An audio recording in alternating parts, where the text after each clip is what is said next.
I've always been fascinated with the question, what makes us happy or what makes us feel happy? And the reason for that is growing up as a kid, I had a really, really happy upbringing, a loving family, brother and sister. But when my sister turned 14, I was 16 years old. She was diagnosed with a mental illness, anorexia nervosa, an eating disorder, and it ravaged her, and it ravaged our family. In fact, I actually very clearly remember having the thought that, gosh, mum and dad aren't really happy anymore.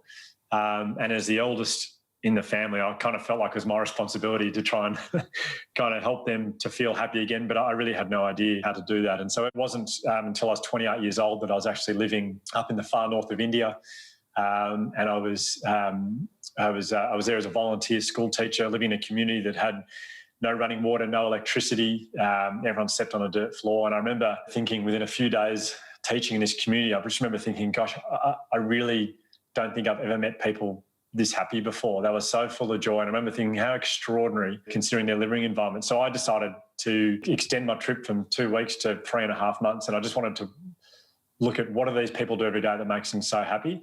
And is there anything I can learn off them I could maybe talk to my little sister about? And that's where I learned quite a few, I suppose, life-changing things that really were the foundation of the Resilience Project. Life-changing lessons. Can you share with us what they are? There were 3 things that these people did every single day, as far as I could tell. They practiced gratitude, they practiced empathy, they practiced mindfulness. That's not to say they're the only 3 things we should be doing in order to feel really happy, but they are 3 key things we should be making an effort to tick off every day. Gratitude, very simply, is the ability to pay attention to what we've got, not to worry about what we don't have. I find so many of us live our lives by the if and then model of happiness. You know, if I buy this iPad, then I'll feel happy. Or if I buy this car, then I'll feel happy. There's nothing wrong with wanting things like that, but you buy a nice new car, feels good for a bit, and then 6 months later, someone drives past in a nicer car and you think, oh, actually, if I drove a car like that, then I'd feel happy. Or a common one is if I get this promotion, then I feel happy. And then a year later, right, what's next for me? What's the next step up? If I get this, then I feel happy. Gratitude is where joy comes from. And that's when you look at what you've already got. And we've got so much here in Australia. The second one, empathy. Everyone knows what empathy is. Really, it's when you can feel how someone else feels. The reason this is important, especially at a time like this, is the research tells us the more empathetic you are, the more likely you are to act in a kind way. And the neuroscience behind kindness is amazing. It says if you do something nice to someone else, your brain releases this hormone called oxytocin. And oxytocin is known as a love hormone or the joy hormone because it makes you feel happy. And I'm not talking about outrageous acts of kindness either. I'm talking about small things, holding the door open for someone, shouting someone a coffee, letting someone into traffic. Those little things, we are hardwired to experience joy from being there for other people. And mindfulness, how would you break that down?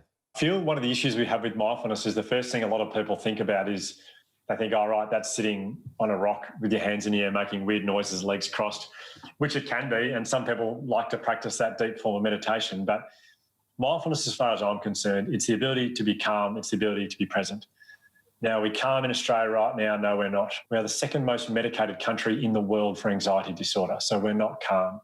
Are we present? The research tells us we spend most of our time thinking about the future or the past, and only a small percent of our day we actually think about what's happening as it's happening, which is really sad when you consider that 100% of our day is the present moment.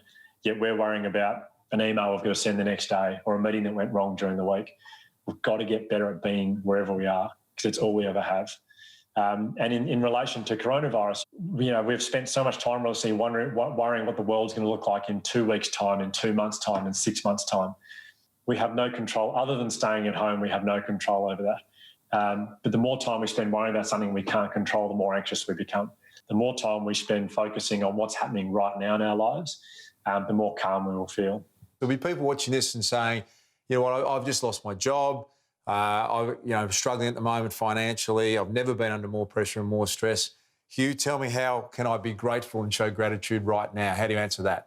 If you want to be good at something in life, you've got to practice it. It is very easy when things go terribly wrong it's hard to find the energy to practice this stuff. And so putting aside time in your day to go, right, I'm going to find the silver linings from today. And there are always silver linings at some point. So you've lost your job, and you still have the ability to say, well, right now, I've still got my health. My family have still got their health.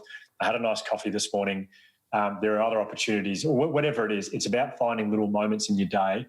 They don't have to be extraordinary things that happen. They don't have to be incredible things. It's paying attention to small moments that went well for you throughout the day. I suppose that message in a global pandemic of uncertainty and stress and all the challenges that everyone's facing at the moment, what's some practical things that people can do to live those values? Writing down 3 things went well for you every single day is a really powerful thing to do. Doing a random act of kindness throughout the day is huge. You watch how you feel after you do something for someone else. Practicing mindfulness. Sleep, people should be trying to get 7 to 9 hours sleep. The irony coming from me, I have a 5-month-old at home, so I shouldn't be lecturing anyone on sleep. And the quality of sleep is important as well. Challenge yourself to get off your device 30 minutes before bedtime. You watch how different the quality of your sleep is. Exercise, 20 minutes of exercise a day, and diet is huge as well. We're eating way too much sugar. And my last tip would be on social connection. So you may not feel like it, but schedule Zoom coffees or drinks or dinners with your friends. Reach out to people. And if you are struggling, don't be too proud to reach out about that. I think it's probably the biggest thing we can do right now for our mental health is to stay socially connected.